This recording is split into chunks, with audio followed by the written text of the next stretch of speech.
And this part is where you can actually put multiple texts.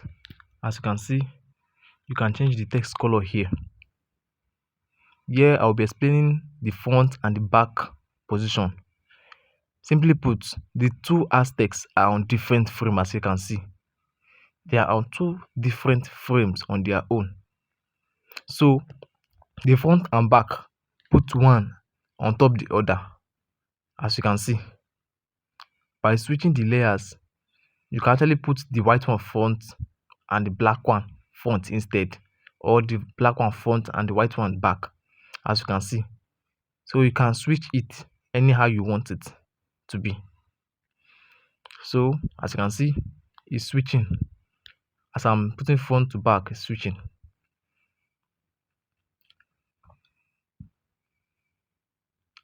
Alright, now this is how to increase the size of the text. You can increase the size however you want.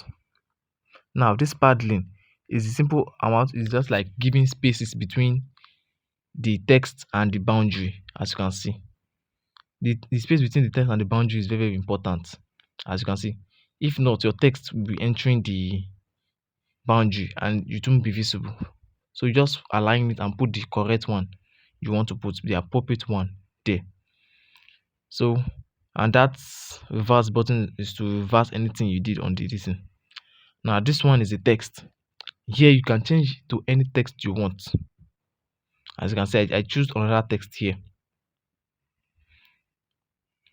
and see, as you can see, it affected the text.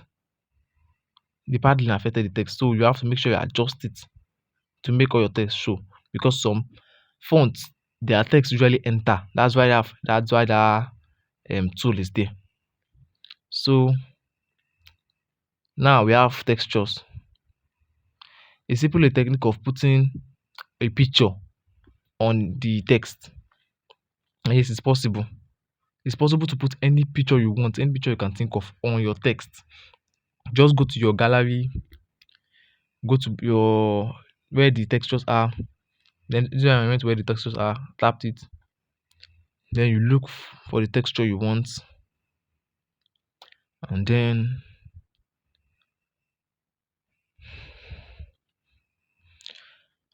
I choose this one. Oh wait, sorry, it didn't work. Alright, let's try again. And let me go with this one. Now here you can actually adjust the square. Here you can rotate it. As you can see, you can rotate it around. The padlock sign simply locks those dots you are seeing on the four side of the triangle. As you can see, without the dot, you can only shift the triangle, but if you remove it, then you cannot adjust the line. So these are the textures looks like.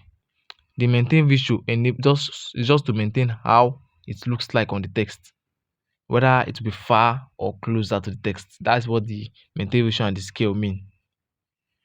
So remember to remove this and go back, and then let's talk about opacity. Opacity is how visible a text is. As you can see, you can reduce the opacity of a text to your fittings or how you like it. As you can see, the text opacity can actually be adjusted, and you can use it just to make, like, maybe say a text on your background, just to make it a little bit visible enough for people to notice, but not visible enough for for you to disturb whatever is being used on the front. And here we have the rotate. The text can be rotated any angle, as you can see, though the rotate also applies to the shapes, which I will explain tomorrow. And here's the mask. The mask simply covers a portion of your text. That's what the mask does. It also applies to shapes also, as you can see. So you can remove any part of your text by simply erasing it out using mask. However you want, you can shift it, you can add it. More reference will be made to this on another video later. All right.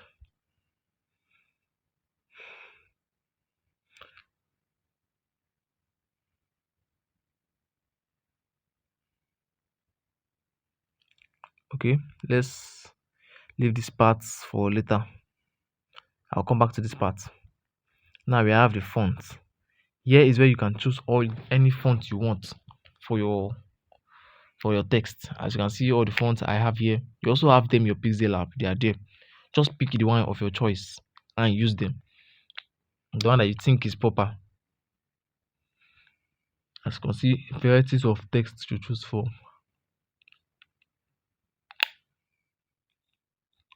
And well, this is the one I prefer, sure. And yeah, the B button simply means bold. It can make your text look bold than usual. It simply has the same color on another layer, making your text look big. As you can see, it's increasing and decreasing because I'm typing the B button. By tapping that B button, I can make it bold and unbold. The I button is for italics. It makes the text slant like this, as you can see. While the U is underline. Now look at the underline.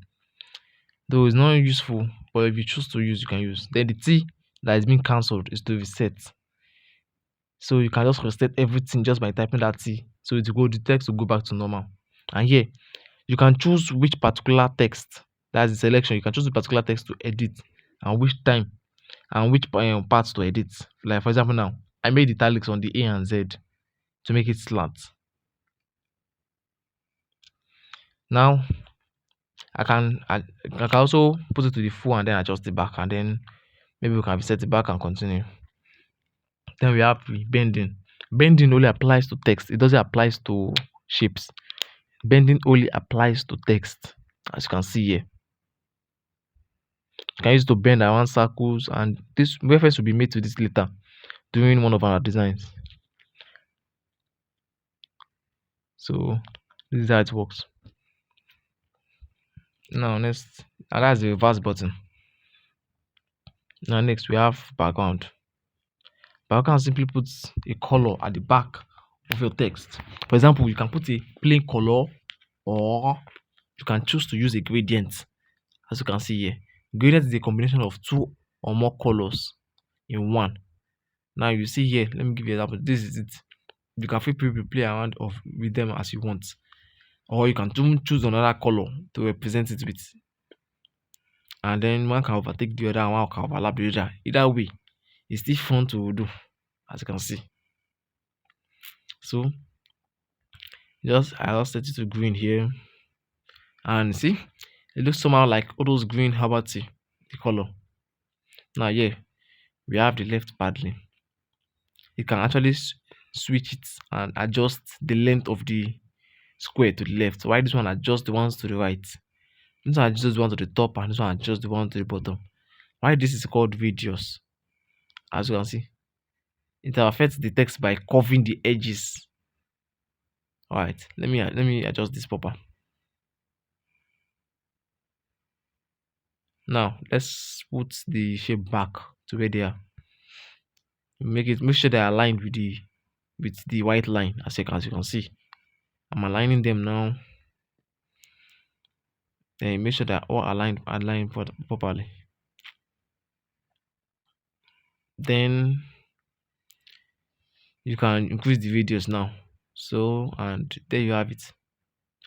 This is how your background looks like. This is how the text looks like on the background of it on its own. So they are all on the same layer, working on the same layer. Now next we have align. Now okay, the align is not taking effect here, but this is how the align works. Let me use another text. Coming. Alright, now let me use another text. Now let me die. Feel very busy right now, and I very tired. Right, let's use this. Now, as you can see, you can actually adjust how you want the text to be. This is to adjust the size, while this is to adjust the length. By pressing together, you can adjust how close they are to each other. By stretching it out, You can actually make them as long as you want to. The text fills a whole line, even if it doesn't fill the part of the screen, as you can see. So now let's use this particular one. Now, as you can see, the text is already aligned to the left. Pressing the middle aligns it to the center, as you can see. While the one on my right hand aligns it to the left, to the right. This aligns to the center, this aligns to the left, this aligns to the center, this aligns to the right, as you can see. But I'll just leave it aligned to the left for now. Now, spacing is the space between the letters. Now, spacing is the space between the letters, not the words, as you can see in the red icon. It gives space to each of the letters and give them distance from each other. You can make them close to each other or far from each other. Why the words, as you can see on the other side, which I'm going to show you now. As you can see, the words give spacing in between words and not the letters. As you can see. Now this one gives space to the letters, this one gives space to the words. Now you can tap the reverse button, and this is line spacing. This is the spacing between the up and down. That's the horizontal spacing, as you can see. Then you can do that, and then you can adjust it back to normal.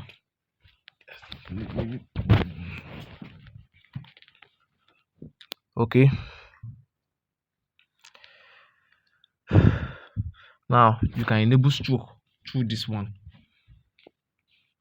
Here is the stroke. Here it is. Now as you can see, the stroke has like a little bit of another color on the outer layer of your text. You can use various type of colors, as you can see here, and you can feel free to use the one of your choice. The stroke width is how large and enormous it is.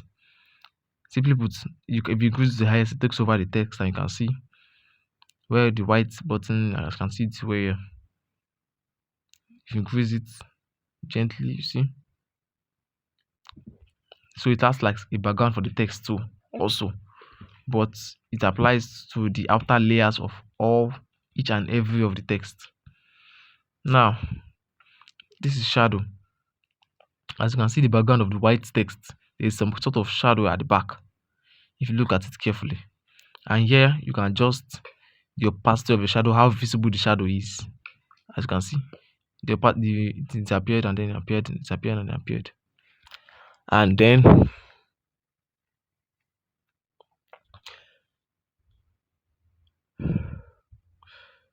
so that's it.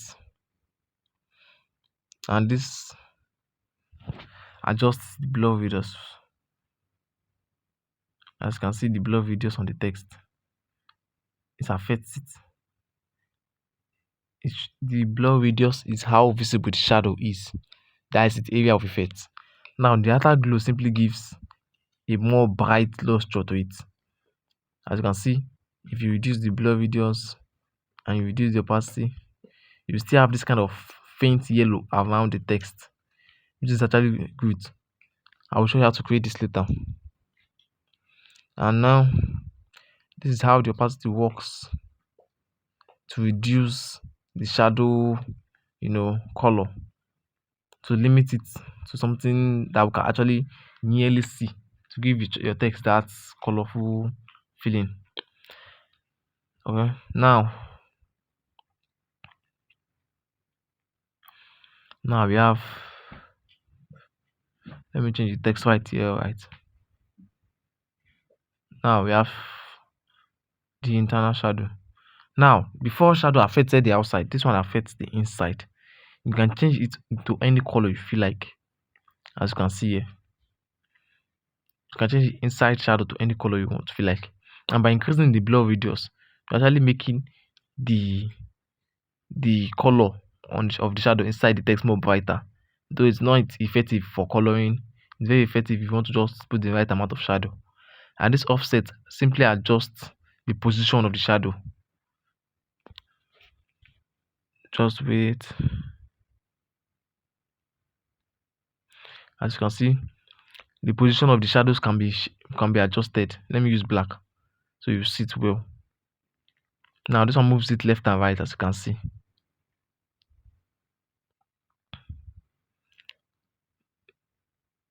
See, it feels like it has something deep inside. Let me make that invisible. Okay. And now let me change the background to white. So you see how the text now looks. It looks like as if it's inside. All right. So as you can see, this one affects the left and the right. Why the offset? Why the offset affects the x and y? Why the y affects the up and the down? So now you can choose any color for your shadow. That's the internal one. So now we have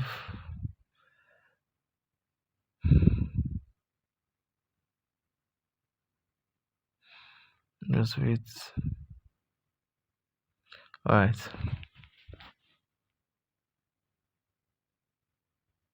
Now we have of them all.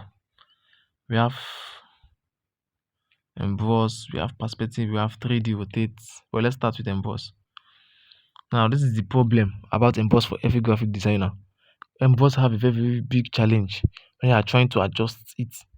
As you can see, we don't want our text to be like this. Though we graphic designers actually find a way to bypass this problem. Some people still feel or they still have trouble with it. So I'll show you how to fix that on another video later again. So let me adjust this way so you'll be able to see it. Alright, now there's it. Now that is the light angle. If you look at the text, you will see the direction where the light is facing to reflect on the text. That's where it is. Intensity is just a simple amount of illumination that is actually affecting the text. That's the brightness. By reducing it, you are making the text dark. So just leave it portrait like this. The ambient light is like a backup light, like a backlight. If you have edited something before, you know what they call a backlight. It's like something that shines in the background, just a little bit faint of black without even noticing. So this is how the ambient light works. And then the peculiar hardness is actually what the name implies, hard. This peculiar hardness actually makes a text feel strong, but it can't work without the ambient light since they work together hand in hand. Two of them have to be increased to the most moderate size so for you to be able to use, as you can see. Now, as you can see, if I reduce the specular hardness and the ambient light, you'd discover that the text is very raw white. So that's where the ambient gives it the background feeling of it being this thing. Now, the bevel is to increase the pop-up, as you can see. When I reduce it, the pop-up went down. When I increase it, the pop-up went up. Pop-up went down, pop-up went up. So you can choose whatever level you want to experiment with. And now we have the perspective. Perspective simply changes the angle at which the text is actually facing or the shape, since perspective is actually available for shape too. Then if you activate it, now you can make it blend to any background. You can put it as a mock-up, which I will explain later. You can also do a background, you can put it at the side of a building. And that's that.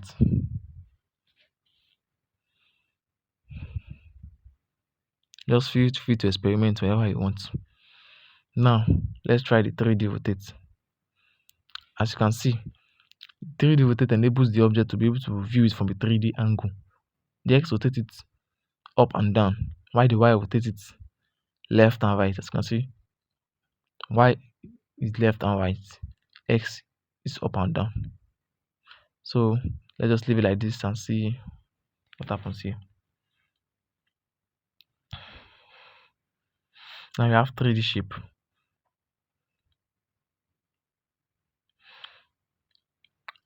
As you can see, once the 3D shape is activated, you see one pop up at the back, making your text have this thick feeling to it. So this can be actually be adjusted. You can actually choose oblique or perspective. Perspective simply means it will be affected by the direction your perspective is facing. While oblique simply means they'll just give you a rough, like this oblique angle. You can be able to adjust the angle And now this is the depth. How deep do you want it to be? So that's how to increase the depth of the 3D text. Here is to darken it. As you can see, if I reduce it, the darkness of the this thing has reduced. If you noticed, everything's only affecting that back, they're not affecting the front because they don't doesn't have anything to do with the front. The darkening is affecting only the back, as you can see. So you see, it affects only the back. Now let's move on to the 3D rotation. X simply rotates it like no, like just like the same way the auto rotate work.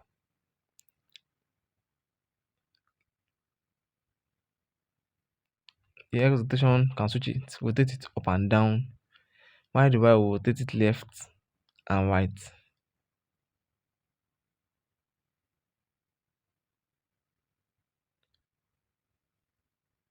You see, it will rotate it left and right. Then the Z rotation to rotate it just like in a circular motion, something like this. And now let's simulate the lightning effect. You can also tap gently on the plus and minus button in case you want to feel this level of precision when you are doing when you are working. Now this is light angle. When it's off, you notice that the back there's something shiny whenever I on it and it offs. As you're seeing, it's off and on. So when it's on right now, I can actually adjust the angle where the light is actually touching the 3D text. So by rotating this light bulb around that circle, I can actually be able to adjust it.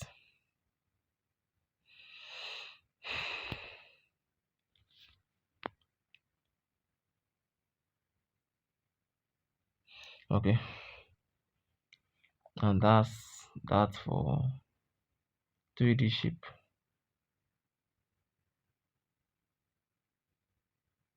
Now we have next we have the background.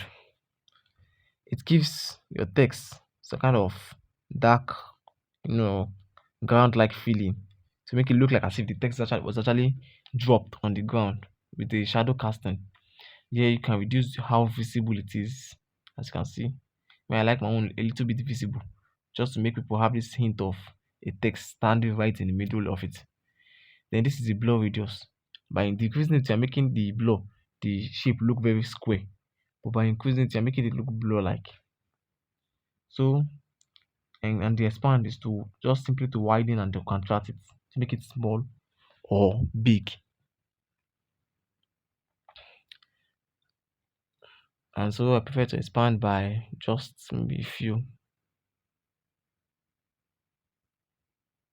Now I've come to 3D reflections. 3D reflections now just simply depreciate the text in some kind of mirror-like dimension. Simply put, it puts another version of the text upside down, and the vertical offset adjusts how close the mirror is to the original. And you can let me move the background so you see it clearly. As you can see, the vertical offset, as you can see, you can either make it touch the sentence if you want, or you can make it look exactly like it was on a mirror. Now, isn't that great or what? Now, I've already explained everything about how everything works on Pixellab. So make sure to follow up with this video in case you don't understand anything. Ask me question. Don't feel free to just contact me anytime you have any questions. Then classes, well, I will allot you the time for the next class since I'm not sure I'm going to have classes tomorrow. So either way, you guys just stay tuned and I'll be sending the message across to this group. So just make sure you're active, stay online. After all, you don't want to miss anything. So I wish you all a good night and I pray that this helps you very, very well, just like it had helped me. Thank you very much, everyone.